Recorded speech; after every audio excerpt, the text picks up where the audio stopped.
ಉತ್ತಮವಾಗಿತ್ತು. ಎಸೆತ ಕೂಡ ಅಷ್ಟೇ ಉತ್ತಮವಾಗಿ ಸೈಲೇಶ್ ಆಡ್ತಾ ಇದ್ರು. ಎಲ್ಲ ಮ್ಯಾಚ್ ನಲ್ಲಿ ಅವರು ಆಡ್ತಾ ಬಂದಿದ್ರು. ಆದ್ರೆ ಈ ಮ್ಯಾಚ್ ನಲ್ಲಿ ವಿಕೆಟ್ ಅನ್ನು ಕಳ್ಕೊಂಡಿದ್ದಾರೆ. ಮನೋಹರ್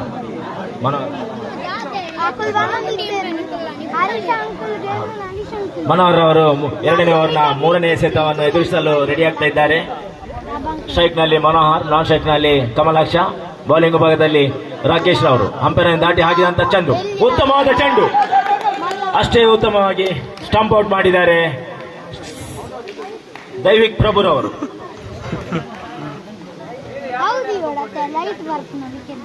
ಮನೋಹರ್ ಅವರ ಹುದ್ದರಿ ಕಳ್ಕೊಂಡಿದ್ದಾರೆ. ಬಾರಿ ಶೋಚನೀಯ ಸ್ಥಿತಿಗೆ ತಲುಪಿದೆ ದಂಡಕೇರಿ ಅಟ್ಯಾಕರ್ಸ್. ಆದ್ರೆ ಇನ್ನೂ ಕೂಡ ಕ್ಯಾಪ್ಟನ್ ಈಗ ಬರ್ತಾ ಇದ್ದಾರೆ. ಖಾಲಿ 2 ರನ್ನಿಗೆ 3 ವಿಕೆಟ್ಗಳನ್ನು ಕಳ್ಕೊಳ್ತಾ ಇದೆ. 4 ವಿಕೆಟ್ಗಳನ್ನು ಕಳ್ಕೊಂಡಿದೆ ದಂಡಕೇರಿ ಅಟ್ಯಾಕರ್ಸ್ ಅವರು. ಆದರೆ ಅವರಲ್ಲಿ ಇನ್ನೂ ಕೂಡ ಉತ್ತಮವಾದ ದಾಂಡಿಗರಿದ್ದಾರೆ.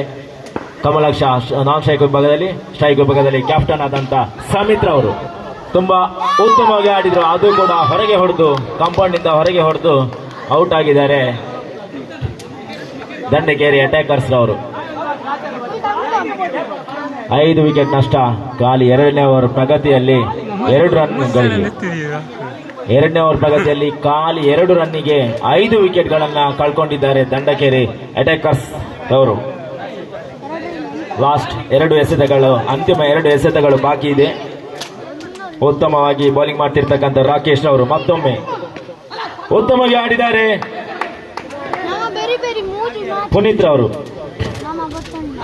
ಪುನೀತ್ ಅವರ ಆಟ 1 ರನ್ ಅನ್ನು ಪಡ್ಕೊಂಡಿದ್ದಾರೆ.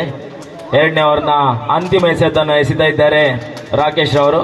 ಕಮಲಾಕ್ಷರ್ ಅವರು ಸ್ಟ್ರೈಕ್ ವಿಭಾಗದಲ್ಲಿ, ನಾನ್ ಸ್ಟ್ರೈಕ್ ವಿಭಾಗದಲ್ಲಿ ಪುನೀತ್ ಅವರು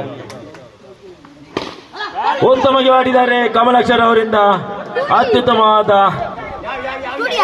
ಆಟ. 1 ರನ್ನಿಗೆ ಸೀಮಿತ. 2 ಓವರ್ ಮುಕ್ತಾಯಕ್ಕೆ ತಂಡದ ಮೊತ್ತ